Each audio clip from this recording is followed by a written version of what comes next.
Welcome to Padmaja Reddy kitchen. ఈరోజు తయారు చేయబోయే రెసిపీ నిమ్మకాయతో పులిహోర తయారు చేసే విధానం చూపిస్తాను రండి.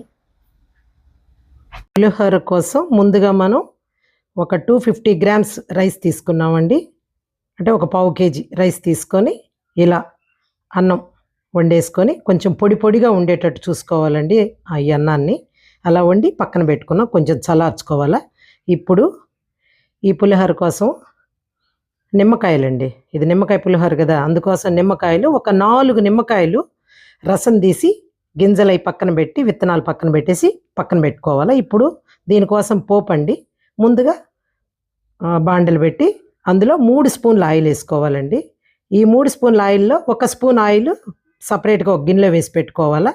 ఎందుకంటే 1 స్పూన్ ఆయిల్ పక్కన పెట్టుకొని కాగిన నూనెని కొంచెం పసుపు అండి, దీనికి సరిపడా పసుపుని ఆ వేడి నూనెలో వేసి పక్కన పెట్టుకోవాలా.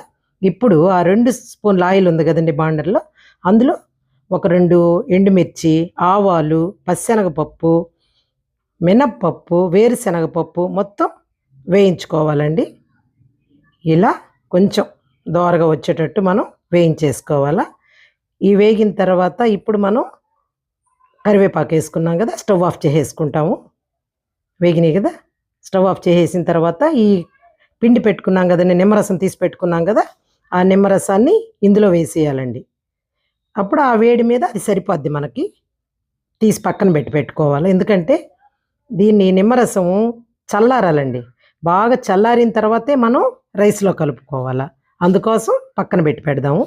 ఇప్పుడు రైస్ ఉంది కదండి, ఈ రైస్లో ముందుగా మనం ఇందాక ఆయిల్లో ఇది పసుపు వేసి పెట్టుకున్నాం కదా, అది కూడా చల్లారింది. అందువల్ల ఇందులో వేసి దీన్ని ఈ పసుపు, ఈ ఆయిల్, ఈ రైసు బాగా కలిపేసుకోవాలండి. ముందుగా ఇలా మొత్తం కలిసేటట్టు, పసుపు ఆయిల్ కలిసేటట్టు మనం ఈ రైస్ని అంతా కలిపేసుకోవాలి. చూడండి, కలిపేసాం కదా. ఇప్పుడు ఇందులో పోపు చల్లారిందండి, ఆ చల్లారిన పోపునెత్తి ఇందులో మళ్ళీ ఈ రైస్లో పోసుకోవాలా. మొత్తం పులుసు, ఈ పోపు మొత్తం వచ్చేస్తుంది కదా. ఇప్పుడు దీన్ని మొత్తం కలిపేసుకోవాలండి శుభ్రంగా. ఇలా విడివిడిగా పసుపుని, పోపుని ఇలా కలిపేసుకుంటే మనకి ఈ పులిహోర బాగా టేస్ట్గా వస్తుంది. పైగా పాడవకుండా ఉంటుందండి. ఒక 2-3 రోజులైనా మనకి పాడవదు. అంటే ఈ వేసుకోవడం వల్ల పులిహోర చాలా బాగా ఉంటుంది. అందువల్ల మనం ఈ విధంగా తయారు చేసుకోవచ్చండి. చూడండి, పులిహోర రెడీ అయిపోయింది. చాలా ఈజీగా, సింపుల్గా ఈ పులిహోరని తయారు చేసుకోవచ్చండి. మీరు కూడా ఒకసారి ట్రై చేయండి. మామూలుగా ఏదైనా టిఫిన్ లాగా తినొచ్చు. ఇంట్లో ఒకవేళ ఎప్పుడైనా మనకి రైస్ మిగిలింది అనుకోండి, ఇలా తయారు చేసుకోవచ్చు. నిమ్మకాయలు ఉంటే సరిపోద్ది కదండి, మిగతా అన్నీ మన ఇంట్లో ఉంటాయి. మీరు ఆ విధంగా తయారు చేసుకోవచ్చు. మీకు మా వీడియోస్ నచ్చినట్టయితే సబ్స్క్రైబ్ చేయండి, లైక్ చేయండి.